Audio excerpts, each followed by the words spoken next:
글쎄 안 들려 들을 뉴스 없어 아무 뉴스도 귀에 들어오지 않아 듣고 또 들어도 들을 뉴스 없어 만든 게 이 프로야 이동영의 뉴스 정면승부. 경북 영주시 장욱현 시장과 검찰 출신인 자유한국당 최교일 국회의원이 2016년 9월 뉴욕 출장 중에 함께 스트릿바를 방문했다. 올해 초 언론을 뜨겁게 달궜던 이슈였습니다. 이 문제로 장욱현 시장과 최교일 의원이 검찰에 고발됐었죠. 그런데 이 사건 지금 어떻게 진행되고 있을까요? 7개월이 지난 지금까지 고발인 조사조차 이루어지지 않고 있다고 합니다. 이 문제뿐만이 아닙니다. 최근 임은정 검사는 검찰이 내부 비리 수사보다 조국 법무부 장관 부인 수사에 몰두해 있다며 검찰을 비판하기도 했는데요. 비례민주주의연대 공동대표 하승수 변호사와 함께 이 문제 짚어보겠습니다. 변호사님 나와 계십니까? 네, 안녕하십니까? 예, 오랜만에 전화 연결하네요. 네네네. 자, 장욱현 시장과 최교일 의원 고발건, 녹색당이 고발한 사건인데 시간이 좀 흘러서 조금 청취자들도 뭐였지라는 분이 계실 것 같아요. 다시 한번 설명을 좀 해주시죠. 네, 사건은 2016년 9월에 발생한 건데요. 어쨌든 그 당시에 이제 영주시 예산으로 장욱현 영주시장을 포함한 영주시 공무원들하고 영주시의회 의장 그리고 문제가 된 최교일 의원하고 최교일 의원 보좌관이 미국 뉴욕에 출장을 갑니다. 예. 그 예산은 전부 영주시 예산에서 나온 건데요. 예. 그리고 이제 그 해외 출장을 갔는데 가서 이제 뉴욕에서 이제 스트릿바에 출입한 게 문제가 돼서 논란이 됐던 겁니다. 그런데 더더욱 문제가 되는 거는 그 돈의 출처가 예. 그러니까 여행 경비의 출처가 영주시 예산이었고 그 최교일 의원하고 그 보좌관 같은 경우는 사실은 그 여행 경비를 지원받을 수 있는 근거가 없었거든요. 예. 그래서 그 국회의원하고 보좌관 신분이 아니라 선비문화 세계화 홍보단 이런 식으로 좀 이상한 유령 기구 같은 걸 만들어서 예. 그 멤버의 자격으로 참여한 걸로 해서 영주시 예산 한 844만 원이 여행 경비로 지원이 됐던 겁니다. 그래서 이제 그 부분은 영주시장이 그렇게 최교일 의원하고 보좌관의 여행 경비를 지원한 건 업무상 배임에 해당이 된다. 그리고 최교일 의원 같은 경우는 영주시장 공천권도 가지고 있는 사람이고, 그렇죠. 또 영주시의 각종 예산을 지역구 예산을 따온다든지 이런 활동들을 하기 때문에 예. 어떻게 보면 이게 이제 포괄적인 뇌물로 봐서 영주시장이 최교일 의원에게 뇌물을 공개한 거다. 그 여행 경비 844만 원만큼 그렇게 해서 이제 검찰에 고발을 올해 6월 20일날 했던 겁니다. 예. 배임과 뇌물 혐의. 그런데 아직 고발인 조사도 시작되지 않았다. 검찰이 이렇게 시간을 끄는 이유는 어디 있을까요?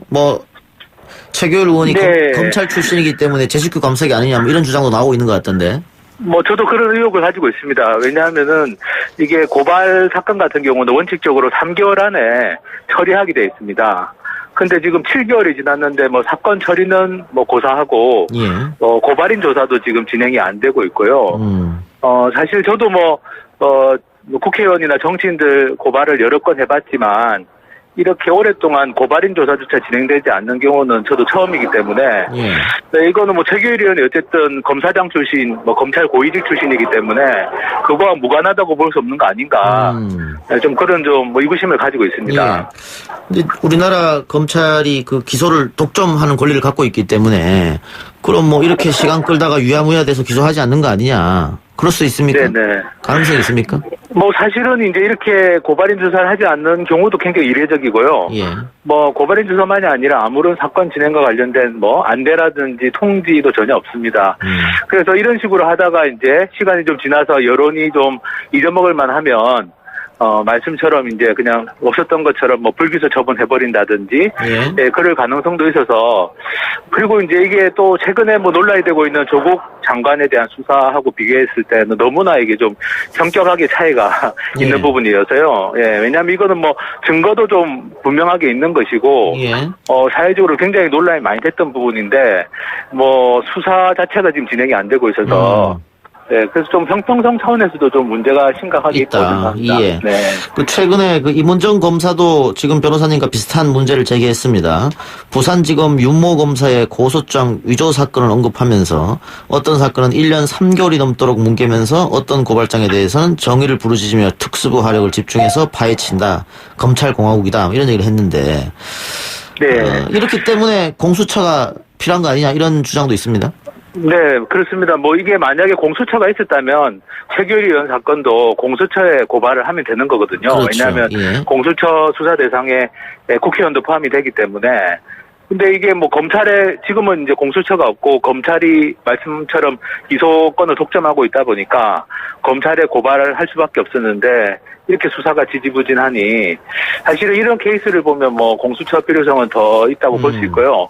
그리고 사실은 이 건만이 아니라 제가 그 국회의원들이 예산을 부정하게 사용한 건도 작년에 2건을 고발을 했는데 거기는 고발인 조사는 진행됐는데 역시 뭐 지금 8개월 뭐 이렇게 지나도록 지금 수사가 진척이 없는 상황이거든요. 예. 그래서 뭐 임은정 검사님 쓰신 걸도 저도 봤는데 말씀처럼 이게 검찰이 어떤 사건에 대해서는 굉장히 뭐 집요하다고 할 정도로 수사를 하고 예. 또 어떤 사건에 대해서는 똑같이 뭐 굉장히 사실은 뭐 정치인이라고 할 수 있는 사람들이 관련된 사건인데 어떤 사건에 대해서는 굉장히 좀 수사에 미온적이고 이런 것 자체가 이게 좀 정치 검찰이라는 좀 의구심도 가지게 되고 이렇게 된다면 정말 이게 진짜 공수처 같은 기관이 빨리 설치가 되지 않는다면 예. 정말 검찰이 자의적으로 어떤 사건은 뭐 수사해서 기소하고 어떤 사건은 뭐 덮어버리고 이런 정치 검찰이라는 뭐 일종의 오명을 벗을 수 없는 게 아니겠나 예. 뭐 그렇게 생각하고 있습니다. 선택적 수사, 선택적 정의 이런 말들도 들리는데 동감하십니까? 네, 뭐 저는 지금 현재 검찰이 하고 있는 행태는 그렇다고 봅니다. 네, 어떤 사건에 대해서는 정말 뭐 특수부 뭐 수사 검사 인력을 뭐 총동원하다시피 해가지고 수사를 하는 반면에 정말 어떤 사건은 정말 성의 없고 수사 자체를 하지 않는 이런 모습들을 뭐 여러 번 봐왔기 때문에 저는 지금 검찰이 상당히 좀 너무 정치화돼 있고 말씀하신 것처럼 선택적으로 권력을 좀 휘두르는 모습을 보이고 있다고 생각합니다. 예. 자, 그동안 검찰이 국회의원 문제에 대해서는 철저하게 수사를 했다 이렇게 보기는 좀 어려운데 최근 그 패스트트랙 충돌 고소고발 사건이 검찰로 넘어갔습니다. 이것도 현직 국회의원들이 연루된 사건인데 이 수사는 검찰이 어떻게 할 걸로 보십니까? 사실은 그 패스트 트랙 건도 원래 고발장이 그 검찰에 접수가 됐던 겁니다. 예. 그런데 그 검찰에서 수사를 직접 하지 않고 그 영등포 경찰서로 그냥 일방적으로 내려보냈던 거거든요. 예. 저도 뭐 고발인 중에 한 명입니다만 어쨌든 저도 영등포 경찰서에 고발인 조사를 받으러 가서도 되게 의아했던 것은 이게 굉장히 중요한 사건인데 왜 검찰이 직접 수사하지 않고 뭐 영등포 경찰서로 내려보냈을까 뭐 그런 생각을 좀 했었는데요. 어쨌든 뒤늦게 검찰이 뭐 그 사건을 송치받은 것 자체는 저는 뭐 당연히 필요하다고 생각하는데 검찰이 정말 이 사건을 원칙대로 좀 처리할지는 역시 좀 두고 봐야 될 것 같습니다. 예, 알겠습니다. 아까 조국 장관 이야기를 좀 하셨었는데, 조국 장관 자녀 의혹이 처음에 형사부에 배당됐다가 나중에 특수부로 재배당됐지 않습니까? 네네. 근데 나경원 의원의 자녀 의혹은 이번에 또 형사부가 배당을 맡았습니다. 네네. 이 특수부 수사와 형사부 수사 어떻게 좀 다릅니까? 뭐 하늘과 땅 차이가 있습니다. 아, 그렇습니까? 네, 저도 서울중앙지검 고발장을 접수하면 국회의원이나 뭐 예전에 또 홍준표 전 대표 특수활동비건도 고발을 한 적이 있었는데요. 어쨌든 대체로 형사 일부에 배정이 됩니다. 근데 형사 일부에 배정이 되면 정말 이렇게 수사 자체가 뭐 그냥 강간무소식인 경우들이 많았고요. 시간도 엄청 끌었습니다. 그래서 형사부에 배정이 됐다는 거는 사실은 뭐 강력한 수사 의지가 없는 걸로 해석할 수 있고요. 고 조국 장관 건처럼 사실 특수부 같은 데 배정을 해야 뭐 제대로 이제 뭐 강제 수사 압수수색도 하고 관련자들 소환 조사도 할 수 있는 거라서 저도 이제 나경원 의원 그 자녀 의혹 같은 경우도 지금 뭐 일단 형사부에 배정된 걸 봤는데 형평성으로 따진다면 그것도 역시 특수부에서 수사하는 게 맞지 않나 생각합니다. 이것도 조국 장관 자녀처럼 재배정 될 가능성도 있나요?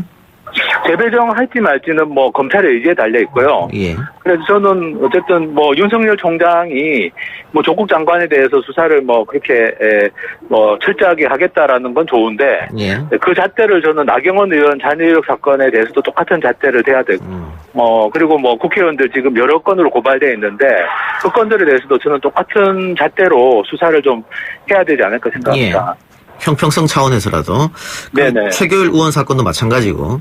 네네. 지금 뭐 7개월이 지난 지금도 조사가 전혀 이루어지지 않고 있으니까 말이죠. 네, 그렇습니다. 알겠습니다. 자, 아까 공수처가 필요한 이유에 대해서도 저희가 언급했는데요. 네. 그 하승수 변호사는 오랜 시간 국회, 사법부, 검찰 등을 감시해오는 역할을 해왔습니다. 네. 자, 이 윤석열 총장에게 혹시 바라는 점 있다면 한마디 해주시죠. 뭐 검찰은 어쨌든 제도 개혁은 검찰의 권한 바깥의 일입니다. 그래서 저는 뭐 공수처법이라든지 이런 건 국민들이 원하는 검찰 개혁이기 때문에 거기에 대해서는 뭐 검찰에서 의견을 가지지 않는 것이 지금은 저는 맞다고 보고요. 예.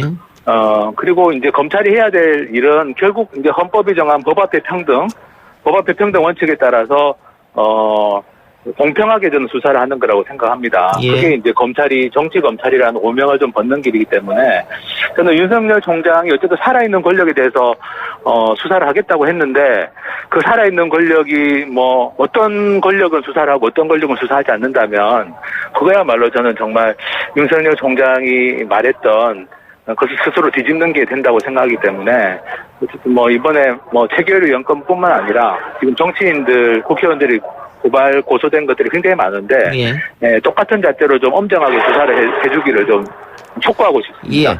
지금 법무부와 검찰이 정면 대결 양상으로 치닫는 그런 모양새인데요. 조국 장관 체제 하에서 검찰 개혁이 가능할까요? 일단 국회에서 뭐 법으로 다룰 부분들은 이미 패스트트랙 절차에 올려져 있습니다. 예. 공수처법하고 검경수사권 조정법이 국회에 지금 올려져 있기 때문에 저는 뭐 지금 현재는 국회에서 어쨌든 그 본회의에서 처리를 하면 되는 상황이라고 보고요. 다만 이런 제도 개혁을 하는 과정에서 혹시나 검찰이 이 개혁을 뭐 좀 방해하겠다는 의도를 가지고 검찰 권력을 좀 잘못 사용하는 일은 절대로 좀 없어야 될 거라고 보고 그것만 없다면 저는 뭐 국민들이 워낙 공수처법 같은 경우는 강력하게 지지하기 때문에 이번 본회의에서 국회 본회의에서 좀 통과 가능할 거라고 생각합니다. 알겠습니다. 변호사님 오늘 말씀 고맙습니다. 네, 감사합니다. 예, 지금까지 하승수 변호사였습니다.